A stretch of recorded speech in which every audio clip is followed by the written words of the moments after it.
कैसे हैं आप सब? उम्मीद करते हैं आप सब खैरियत से होंगे। Welcome to our channel Ustad effect. आज का जो हमारा टॉपिक है वो है टाइप्स ऑफ मोशन। अब टाइप्स ऑफ मोशन को आज हमने डिस्कस करना है, क्योंकि हमने प्रीवियस लेक्चर में हमने मोशन और रेस्ट को डिस्कस किया था। तो टाइप्स ऑफ मोशन को समझने के लिए आपको पहले मोशन और रेस्ट के बारे में पता होना ज़रूरी है, क्योंकि जिन बातों को हमने प्रीवियस लेक्चर में डिस्कस किया था, अगर वो आपको नहीं समझ में आया था, अगर वो चीज़ें आपको नहीं समझ में आती है, तो टाइप्स ऑफ मोशन को समझने में भी आपको प्रॉब्लम हो सकती है। तो अगर आपने हमारा lecture types of motion motion और रेस्ट को अगर नहीं देखा है, तो उसका लिंक जो है वो डिस्क्रिप्शन में दे दिया जाएगा। तो पहले आप उसको सही से देख लीजिएगा, सही से समझ लीजिएगा। सिर्फ याद रखना ज़रूरी नहीं है, उसको समझना ज़रूरी है। ठीक है, अगर कोई चीज़ समझ आ जाती है तो वो चीज़ आपके लिए आसान हो जाती है। तो फिर आज के दुकान को जो है वो लगाते हैं। तो आज का शटर पहले ही से उठा हुआ है, आप देख रहे हैं कि अंदर जो है वो चीज़ें पहले से लिखी हुई हैं। तो हम टाइप्स ऑफ मोशन की हेडिंग की तरफ चलते हैं। टाइप्स ऑफ मोशन कितने तरह के होते हैं? हमारी बुक में जो लिखा हुआ है वो 3 है, ट्रांसलेटरी या फिर लीनियर मोशन। मतलब 2 नाम दिए गए हैं, एक तो ट्रांसलेटरी या फिर लीनियर मोशन। दूसरी जो दूसरी जो हेडिंग दी गई है वो है रोटेटरी या फिर सर्कुलेटरी मोशन। रोटेशनल मोशन भी कहते हैं, सर्कुलेशनल मोशन भी इसको कहते हैं। ठीक है, वाइब्रेटरी मोशन या फिर ओसिलेटरी मोशन। ये 3 टाइप्स हैं मोशन के। इनको हमें बारी बारी करके क्या करना है, डिस्कस करना है। तो सबसे पहले हम बढ़ते हैं ट्रांसलेटरी या फिर लीनियर मोशन की तरफ। तो देखें, ज्यादातर लोग ये कहते हैं कि दोनों क्या है, एक ही है। बिल्कुल सही बात है, दोनों एक ही हैं, लेकिन कुछ हद तक ये जो है वो क्या है, मुख्तलिफ भी हैं। जैसे कि मैंने यहां पर ट्रांसलेटरी को अलग कर दिया और लीनियर को क्या कर दिया, अलग कर दिया। ट्रांसलेटरी को कैसे अलग किया, इसको देखें जरा। ट्रांसलेटरी में मैंने यहां पे एरो बना के लिखा है रैंडम। मतलब यह है कि रैंडम तरह की जो मोशन होगी उसे हम क्या कहेंगे, ट्रांसलेटरी मोशन कहेंगे। जैसे कि हम बात करते हैं कि गैस है, ठीक है, जैसे केमिस्ट्री के अंदर हम गैस वगैरह को जो है वो प्रैक्टिकल करते हैं। तो एक बीकर के अंदर हमने गैस को रख लिया, अब उस बीकर के अंदर जो है वो उसको आपने पैक कर दिया। तो अब आप देखेंगे कि उसके अंदर जो मॉलिक्यूल्स हैं वो क्या कर रहे होंगे, रैंडम मोशन कर रहे होंगे। मतलब यह है कि यहाँ पे भी मॉलिक्यूल है, यहाँ पे भी मॉलिक्यूल है, यहाँ पे भी मॉलिक्यूल है, यहाँ पर भी मॉलिक्यूल है। ये वाला आया, यूं करके टकराया, और टकराने के बाद जरूरी नहीं है वो वापस उसी तरीके से जाएगा। अब उसकी मोशन यहाँ से यूं टकराने के बाद यूं टकराव हुआ, टकराव होने के बाद इस तरीके से आगे की तरफ। मतलब अब इसको पता नहीं है कहां से आया है, कहां को जाना है, कहां चला जाएगा, कुछ नहीं पता।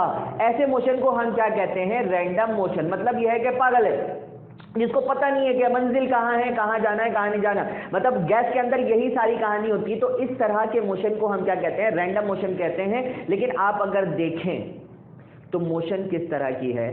अगर ये बॉडी यूं आ रही है, ठीक है, भले टकराने के बाद ये यूं चले जाए, गौर करिएगा हाथ जो है वो किस तरह से, ठीक है।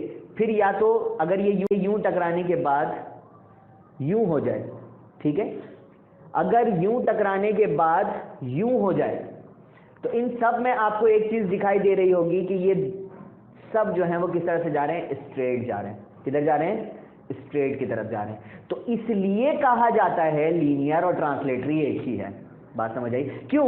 क्योंकि लीनियर को हमने चैप्टर की हेडिंग जब डिस्कस कर रहे थे तो उस वक्त ये बात बताई थी, काइनेमैटिक्स ऑफ लीनियर मोशन। अगर आपने वो लेक्चर नहीं देखा तो उसका भी लिंक जो है वो हम दे देंगे यहाँ पर इंशाल्लाह। आप पहले उसको जाकर जो है वो उसको भी सही तरीके से समझ लीजिए, क्योंकि चैप्टर की हेडिंग में ही मैंने कहा था कि हर चैप्टर की हेडिंग में उस चैप्टर की सारी कहानी छुपी होती है। अगर आपको हेडिंग की समझ नहीं है, आपको चैप्टर की समझ कभी नहीं आएगी। ठीक है ना? तो हेडिंग को पहले सही से समझ लीजिएगा। अगर आपने नहीं देखा तो उसको पहले सही तरीके से उसको देख लें, उसको समझ लें, उसके बाद आप मोशन के टॉपिक को देखें, उसके बाद आप जो है वो टाइप्स ऑफ मोशन की तरफ बढ़ें, ताकि आपको हर चीज जो है वो क्लियरली समझ में आए। आप डायरेक्ट इस लेक्चर को देखेंगे तो आपको वो चीज इतने बेहतर तरीके से नहीं क्लियर होगी। ठीक है, तो बढ़ते हैं लीनियर में। मैंने ये बात पहले ही चैप्टर की हेडिंग में बता दी थी कि लीनियर का मतलब क्या होता है, स्ट्रेट होता है, और मोशन का मतलब क्या होता है, मूवमेंट। तो डेफिनेशन सिंपल क्या बनेगी,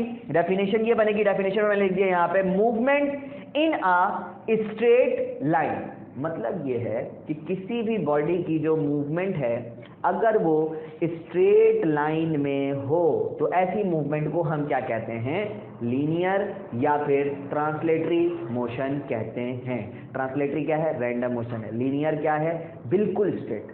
बात समझ आई, वो पागल वाली हरकतें नहीं करेंगे, बात समझ में आ रही है, ठीक है। तो वो क्या है, लीनियर मोशन, ठीक है। और रैंडम मोशन क्या है, गैस वगैरह के अंदर जो मॉलिक्यूल के अंदर जो मोशन है वो क्या है, ट्रांसलेटरी मोशन के अंदर आ जाता है। एग्जाम्पल लेते हैं सबसे पहले लीनियर मोशन की। एक एग्जाम्पल तो आपको क्लियर हो ही गई होगी, गैस के अंदर के मॉलिक्यूल सीधे सीधे जा रहे हैं, ऐसे टकराने के बाद वो यूं यूं यूं यूं करते हुए नाचते हुए नहीं जा रहे हैं, एक ही जगह पर जो है वो है और फिर आगे की तरफ चले जा रहे हैं। दूसरी एग्जाम्पल लाइट की लेता हूं मैं। लाइट, आपने अपने घर पे बटन प्रेस किया, बटन प्रेस करते ही फौरन पूरे कमरे में जो है वो रोशनी पैदा हो जाए, मतलब कमरे में जो है वो अंधेरा हो रहा है, आप किसी को देख नहीं पा रहे इधर उधर, ठीक है। अचानक से लाइट जलती है, आंखों में जो है वो इस तरीके से आगे पड़ता है, ठीक है ना, मतलब रोशनी पड़ती है जिसकी वजह से आंखों में चुभन होती है। तो वो क्या चीज है कि लाइट के जो पार्टिकल है बिल्कुल यूं आते हैं आपकी आंख में, बिल्कुल यूं आकर आपकी आंखों में टकराते हैं। तो इसका मतलब यह है कि उसकी जो मोशन है किस तरह की है, स्ट्रेट मोशन है। एरोप्लेन की मिसाल ले लें, एरोप्लेन जब हवा में है, ठीक है, उड़ने से पहले की, उड़ने के बाद की बात कर रहा हूं, हवा में है तो यूं, सही है, यूं मूवमेंट हो रही है इसकी स्ट्रेट लाइन में। कार की बात करते हैं, कार अगर मेन रोड पर जो है वो चल रही है, ठीक है, कार ले लें, बस ले लें, रिक्शा ले लें, कुछ भी ले लें, ठीक है, कुछ भी ले लें, जो भी चीज जो है वो रोड में इस तरीके से चल रही है, अब वो किस तरह से चल रही होती है, यूं स्ट्रेट लाइन में। तो ऐसी मोशन को भी हम क्या कहेंगे, लीनियर मोशन कहेंगे। होपफुली यहां तक बात क्लियर हो गई होगी। नेक्स्ट टाइप की तरफ बढ़ते हैं जो कि है हमारे पास रोटेटरी या फिर सर्कुलेटरी मोशन, ठीक है। तो रोटेटरी मोशन में भी एक मसला है, बहुत सारे लोगों को इसमें प्रॉब्लम होती है, ठीक है ना। अब जैसे कि मैं बात करूं कि एक है तो ये बड़ा परेशान करता है, ठीक है, तो खैर कोई मसला नहीं। तो रोटेटरी या फिर सर्कुलेटरी, तो रोटेटरी में क्या है और सर्कुलेटरी में क्या है, they both are different to each other, ठीक है।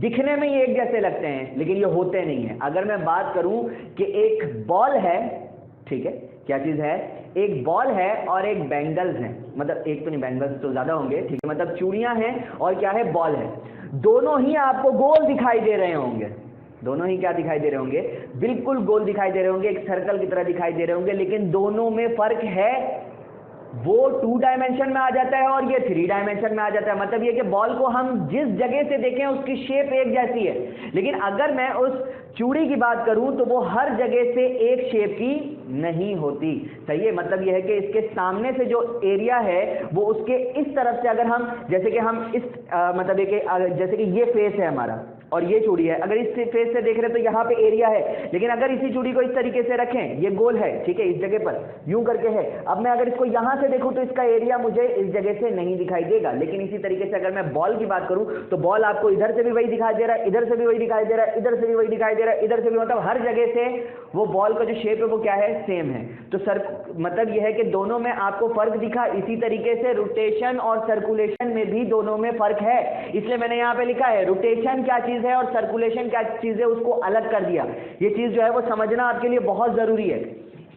तो मैंने यहां पे लिखा है कि रिक्वायर्ड फिक्स पॉइंट, मतलब यह है कि जो कि अपने फिक्स पॉइंट पे, मतलब एक ही जगह पर रहे, ऐसा ना हो कि मतलब यह कि मूव करते करते करते करते थोड़ी देर के लिए वहां पहुंच गया, थोड़ी देर के लिए वहां पहुंच गया, ठीक है, ऐसा नहीं हो। तो ऐसे मोशन को हम क्या कहेंगे, रोटेटरी मोशन। जैसे कि मैं फैन की बात करता हूं, अब फैन है पूरे रूम में, एक बड़ा सा रूम है, ठीक है, उस रूम में जो है वो आपने रूम के जो है वो रूफ के मिड में आपने जो है वो फैन लगा दिया। फैन को जब आप मतलब ये कि इलेक्ट्रिसिटी देते हैं तो इलेक्ट्रिसिटी की वजह से उसके जो मतलब ये है कि जो ब्लेड्स हैं वो इस तरीके से क्या करने लगते हैं, घूमने लगते हैं। तो अब आप देखें कि क्या आप जो है वो रूम के बिल्कुल कॉर्नर साइड पे बैठे हुए हैं तो आपको हवा नहीं आ रही, एक एग्जांपल है, तो क्या आपके लिए वो फैन थोड़ी देर के लिए निकलेगा और निकल कर आपके पास आएगा और आपसे पूछेगा कि मैं आपको हवा दूं, आप कहेंगे कि हाँ हवा दो और फिर जाके अपनी जगह पर चले जाए? ऐसा तो नहीं होगा ना, वो तो अपनी जगह पर ही रहेगा, अपने जगह पे वो क्या होता जाएगा,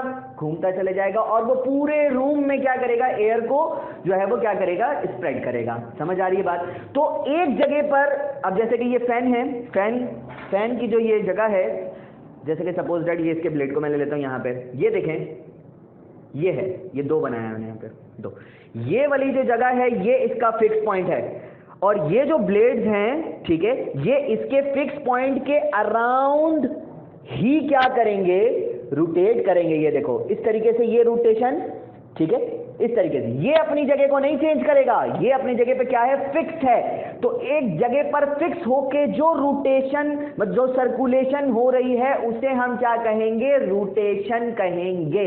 समझ आई? तो फैन की जो मूवमेंट है वो क्या है, एक फिक्स पॉइंट पर है, तो ऐसी मोशन को हम क्या कहेंगे, रोटेटरी मोशन। ठीक है। अब क्या होता है कि देखने का भी ना तरीकेकार होता है। ठीक है, जैसे कि मैंने कहा था कि रेफरेंस पॉइंट बहुत जरूरी है। ठीक है, अगर आपका रेफरेंस पॉइंट नहीं है, ठीक है, मतलब आप अगर अपने रेफरेंस पॉइंट को सेट नहीं करें तो फिर तो आप रोटेटरी बोल दें, सर्कुलेटरी बोल दें, दोनों सही है। देखो बाज़ औक़ात लोग ये कहते हैं कि रोटेटरी और सर्कुलेटरी दोनों सही है, बिल्कुल सही है, जब आपने आइंस्टाइन को अहमियत नहीं दी। आइंस्टाइन को बेवकूफ़ तो नहीं है ना, उसने क्या बात की कि रेफरेंस पॉइंट जरूरी है। अब आप अपना रेफरेंस पॉइंट सेट करें। अब आपने रेफरेंस पॉइंट मतलब ये कि आप पूरे फैन को देख रहे हैं, सिर्फ फैन के मशीन को और उसके ब्लेड को नहीं देख रहे हैं, पूरे फैन के हिस्से को देख रहे हैं जहां तक फैन लगा हुआ है। तो उसके लिहाज से उसकी जो मूवमेंट है वो रोटेटरी मूवमेंट है। लेकिन अगर आप सिर्फ उसके सामने वाले हिस्से, वो जो गोल सा आपको दिखाई दे रहा होता है, ठीक है, पता नहीं कैसा आपका फैन होगा आपके घर का, वो देख लीजिएगा, ठीक है, और उसके जो ब्लेड्स लगे हुए हैं, सिर्फ उनको अगर देखते हैं, बात समझ आई? अब ब्लेड के एक हिस्से को आप देख रहे हैं तो वो यहां से यूं मूव करते हुए इस तरफ आता है, तो इस मूवमेंट को आप सर्कुलेटरी मूवमेंट कहेंगे। क्यों? क्योंकि अब आपका रेफरेंस पॉइंट क्या है, उसकी ब्लेड है, वो पूरा फैन नहीं है। इसकी मिसाल मैं आपको ऐसे देता हूं, एक झूला होता है, ठीक है, जो है वो बचपन में आप लोग जो है वो उस झूले में झूले होंगे, ठीक है, तो कुछ इस तरह से होता है कि वो गोल गोल इस तरीके से घूम रहा होता है, मतलब जमीन पे, और उसके अंदर जो है वो एक जो है वो इस तरह से लीवर लगी हुई होती है, आप उसको घुमाते जाते हैं, घुमाते जाते हैं, घुमाते जाते हैं, आप एक जगह पे बैठे हैं, ये यूं मूवमेंट हो रही है। अब आप इस जगह पर हैं, अगर आपको कोई देख रहा है, अगर आपको कोई देख रहा है तो आप जो मूव हो रहे हैं इस मूवमेंट को कहेंगे सर्कुलेटरी मूवमेंट। लेकिन अगर कोई आपको भी देख रहा है और उस झूले को भी देख रहा है तो उस पूरे मोशन को क्या कहेगा, वो रोटेटरी मोशन कहेगा। समझ आ गई बात? और अगर वो डायरेक्ट भी ये बात बोल दे कि ये रोटेटरी मोशन है या फिर सर्कुलेटरी मोशन है, तो आप उसको गलत नहीं बोल सकते हैं, बिल्कुल नहीं बोल सकते हैं, क्योंकि वो सही है। क्यों? क्योंकि आपने उसको रेफरेंस पॉइंट नहीं पूछा। जब आप उससे रेफरेंस पॉइंट पूछ लें और फिर वो आपको एक जवाब दे कि आप उससे रेफरेंस पॉइंट पूछा, आप मेरी बात करें कि झूले की बात करें, उसने कहा कि मैं आपकी बात करूं, तो फिर आप कहेंगे कि आपने रोटेटरी गलत कहा, आप क्या बोलेंगे, सर्कुलेटरी बोलेंगे, तब आप सही होंगे। लेकिन अदरवाइज आपने अगर उसके रेफरेंस पॉइंट को नहीं पूछा और उसको गलत बोल दिया तो आप गलत हैं, वो गलत नहीं है। क्लियर हो गई बात? तो ये बहुत ही बड़ी बात थी, जो कि कंफ्यूजिंग बात थी। लोग बोलते तो हैं कि मतलब ये कि रोटेटरी और सर्कुलेटरी एक ही है, लेकिन क्यों बोलते हैं उसको समझना आपके लिए बहुत जरूरी है। तो रोटेटरी के लिए फिक्स पॉइंट जरूरी है, लेकिन सर्कुलेटरी के लिए फिक्स पॉइंट जरूरी नहीं। अब आप एक कार को चला दें, ठीक है, अब इसमें जरा देखिएगा, अब आप एक कार को जो है वो क्या कर रहे हैं, मूव करवा रहे हैं, ये कार की मूवमेंट है, ठीक है। अब मैं इसके अंदर कहूंगा कि इसके अंदर रोटेटरी मोशन भी है, सर्कुलेटरी मोशन भी है, कैसे? ठीक है, तो आप खुद देखिए, जो कार के अंदर जो टायर है, ठीक है, कार के अंदर क्या है, टायर है। अगर मैं कार के लिहाज से बात करूं तो वो टायर जो है वो उस, ये जैसे कि कार है और ये टायर है, तो वो उसी के फिक्स पॉइंट पे क्या कर रहा है, रोटेट कर रहा है, तो इसे हम क्या कहेंगे, रोटेटरी मोशन। समझ आ गई बात? लेकिन अब मैं सिर्फ टायर की बात करता हूं, सिर्फ टायर की बात करता हूं और सराउंडिंग की बात करता हूं। तो आप देखें, ये टायर पहले आपको इधर दिखाई दे रहा है, फिर ये टायर इधर, फिर ये टायर इधर, फिर ये टायर इधर, इस तरीके से घूमते घूमते मेरा हाथ ही टूट जाएगा, इस तरीके से घूमते घूमते ये जो है वो आगे की तरफ जाता चले जाएगा, तो फिर आप क्या कहेंगे, सर्कुलेटरी मोशन। क्लियर हो गई बात? लेकिन इस कार की मूवमेंट के अंदर मैं आपको बताऊं 3 मोशन है। एक तो लीनियर मोशन है, जो पहला टाइप अभी हमने डिस्कस किया। दूसरी मोशन क्या है, रोटेटरी मोशन है। तीसरी मोशन क्या है, सर्कुलेटरी मोशन है। 3 मोशन इसके अंदर छुपा हुआ था। समझ आई बात यहां तक? होपफुली यहां तक बात जो है वो क्लियर हो गई होगी आपको, ठीक है। नेक्स्ट हम बढ़ते हैं हमारे टाइप की तरफ। डेफिनेशन आप लोगों को तो बताने की जरूरत नहीं है, मेरा ख्याल समझ में आ ही जाएगी। डेफिनेशन क्या, movement in a circular path, ठीक है, किसी भी बॉडी की जो मूवमेंट एक सर्कुलर पाथ में हो अबाउट फिक्स पॉइंट, वो क्या कहलाता है, रोटेटरी मोशन कहलाता है, ठीक है।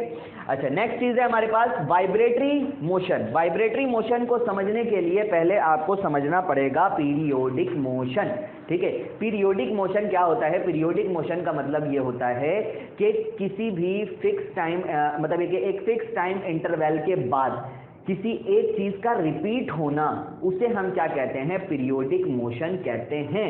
जैसे आपका सोकर रोजाना सुबह उठना, ठीक है, मतलब यह है कि आप स्कूल जाने के लिए सुबह 8 बजे उठते हैं, ठीक है, और रोजाना जो है वो रात के वक्त सोते हैं 10 बजे, ठीक है। 10 बजे आप जो है वो सोकर उठ रहे हैं, और 10 बजे आप सो रहे हैं और सुबह 7 बजे आप उठ रहे हैं, और रोजाना ये अमल हो रहा है, तो इस अमल को हम क्या कहेंगे? Periodic motion. क्यों? क्योंकि एक पीरियड के बाद वो चीज क्या हो रही है? रिपीट हो रही है, तो उसे हम क्या कहेंगे? पीरियोडिक मोशन कहेंगे। क्लियर हो गई बात यहां तक? सही है। तो पीरियोडिक मोशन को समझने के बाद अब हम चलते हैं वाइब्रेटरी मोशन की तरफ। देखो, इसको वाइब्रेटरी मोशन भी कहा जाता है, और इसका जो दूसरा नाम है वो ओसिलेटरी मोशन भी कहा जाता है। तो समझते हैं वाइब्रेटरी या फिर ओसिलेटरी मोशन को। तो पहले मैंने लिखा है कि to and fro of a body. To and fro of a body का मतलब यह है कि एक बॉडी एक जगह पर मौजूद है, जैसे सपोज दैट इस जगह पर मौजूद है, ठीक है, इस जगह पर मौजूद है। अब ये थोड़ी देर के लिए बॉडी गई इस तरफ, ठीक है, ये हो गया 2।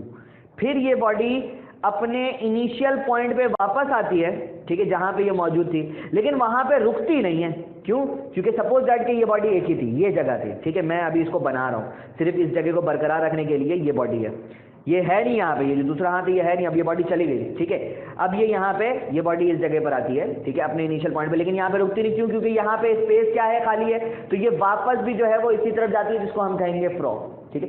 फिर वापस अपने इनिशियल पॉइंट पे, लेकिन रुकी नहीं, फिर इधर गई, फिर वापस इस तरफ, लेकिन रुकी नहीं, फिर आगे चली गई। फिर इसी तरीके से ये जो मूवमेंट है, ऐसी मूवमेंट को हम क्या कहेंगे? वाइब्रेटरी मूवमेंट कहेंगे। अब जरा गौर करिएगा, क्या इसमें पीरियोडिक का कॉन्सेप्ट आता है या नहीं? बिल्कुल आ रहा है। देखें, ये चीज है, ये बॉडी यहां गई, वापस ये बॉडी जो है वो इस तरफ चली गई, ठीक है, मतलब यह है कि अपने इनिशियल पॉइंट पे अभी पीरियोडिक नहीं हुआ, ठीक है, मतलब पहले हम इसको यहां पे लेके जा रहे हैं, ये हम लेकर जा रहे हैं इसे, मतलब ये कि इसके ऊपर जो है वो हम इसके ऊपर क्या लगा रहे हैं? एक रिस्टोरिंग फोर्स लगा रहे हैं, जो कि फोर्स लगाने की वजह से ये बॉडी यहां गई। अब ये बॉडी वापस इस तरफ आती है, ठीक है, वापस गई ये इस तरफ। अब ये जाने के बाद खुद ब खुद ये किस तरफ चले जाए? इस तरफ, जिस जगह पर हम इसको लेकर गए थे।